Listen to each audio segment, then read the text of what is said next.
Kita lanjut ya Mas Baik, Dil ya. Bu Dirjen, ini ada pertanyaan sangat menarik, Bu.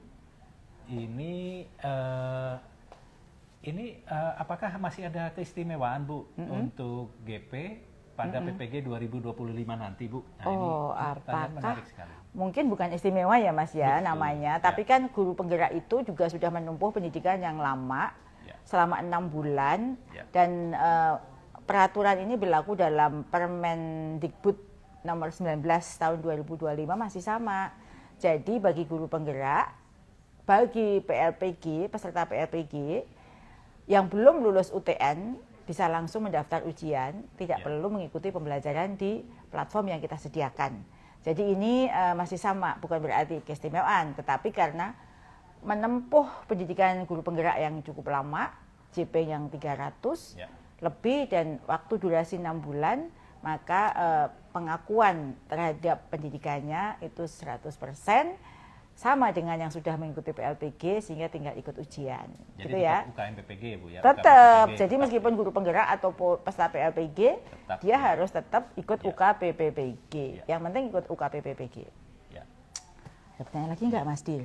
Sepertinya ini pertanyaan sekian kalinya nih Bu. Iya. Jadi ya memang harus kita jawab Bu ini. Iya. Ini Ibu atau coba apa pertanyaannya? Ini pertanyaan penting Bu. Menurut saya juga banyak ditanyakan oleh para guru. Panas AC-nya. Dari Servandarini ya, ini penanyanya Bu. Bu Dirjen, bagaimana dengan jam mengajar Bu? Apakah harus valid baru bisa ikut PPG? Karena jam mengajarnya dan jam mengajar linear itu kadang-kadang nggak sesuai. Nah, bagaimana nih Bu? Apakah harus valid untuk ikut PPG Bu? Gitu. Oh, yang jam mengajar ya? Oke. Betul, Bu. Jadi Bu Servandarini, terima kasih untuk pertanyaannya. Mungkin mewakili guru-guru yang lain ya.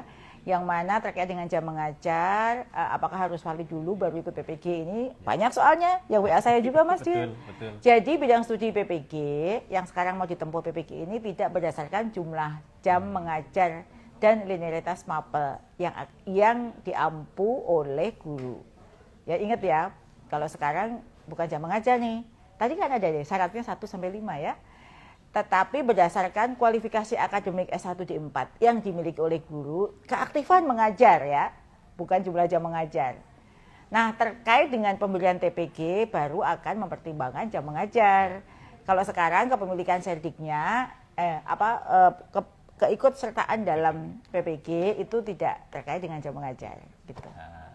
Bu, ada pertanyaan lagi boleh ya Bu ya? Boleh. Masih ada waktu Masih kan ada Bu ya? ya? Boleh, ayo. Ini dari Lina Anggraini 16 Bu Dirjen, pertanyaan beliau, Bu, kalau linearitas mapel dengan jurusan ijazah S2 bagaimana ya Bu? Oh, ijazah S2. Betul, apakah harus pakai S1 atau bisa S2 gitu? Oh, gitu. Karena yang linearnya saya yang ijazah S2 itu Bu. Nah, gimana nih Bu Dirjen? Jadi ini penting banget nih buat Bapak Ibu guru yang sekarang S2. Jadi PPG ini merupakan pendidikan tinggi dengan level KKNI ke-7 atau satu tingkat di atas S1 dan tingkat di bawah magister, sehingga untuk seleksi PPG program studi ijazah S1 yang sesuai yang dipersyaratkan adalah S1-nya. Sekali lagi bahwa syarat untuk jadi guru itu S1 D4 ya. Jadi yang menjadi pertimbangan untuk pendaftarannya adalah ijazah S1. Betul. Bukan ijazah S2. Betul. Kalau ijazah S2 nanti akan mendapatkan poin ya. Tapi untuk ikut PPG itu ijazah S1. Begitu ya, S1-nya. Ini ada pertanyaan lagi nih Mas dari Pak Gio Semangat. Semoga Pak Gio selalu semangat. Assalamualaikum. Waalaikumsalam dari Pak Gio dari Kediri Jatim. Apa kabar Bapak Ibu guru dari Kediri? Semoga Bapak Ibu semangat terus. Izin bertanya, saya terdata sebagai peserta piloting tahap 1 yang mengubah bidang studi sehingga harus mengikuti seleksi administrasi PPG guru tertentu ulang. Nah, apakah saat seleksi administrasi PPG guru tertentu ada ubah bidang studi lagi agar bisa linear dengan ijazah S1 saya? Ini pertanyaan bagus sekali untuk mewakili guru yang lain. Gimana Mas? Betul Bu, terima kasih Pak Gio atas pertanyaannya. Jadi pada saat seleksi administrasi saat ini, Bapak silakan memilih bidang studi yang linear dengan S1 D4-nya Bu. Jadi bisa Bu, bisa untuk melaksanakan mengubah bidang studi tadi sehingga bisa mengikuti seleksi administrasi kembali. Gitu. Oke, baik. Yang pokoknya itu bisa Mas Nggak ada kata nggak bisa, ayahnya belum, ada jalan ya. Semangat Pak Gio. Ini ada pertanyaan nih, kita kejar waktu. Tadi kita telat 3 menit, kita kasih bonus 3 menit ya.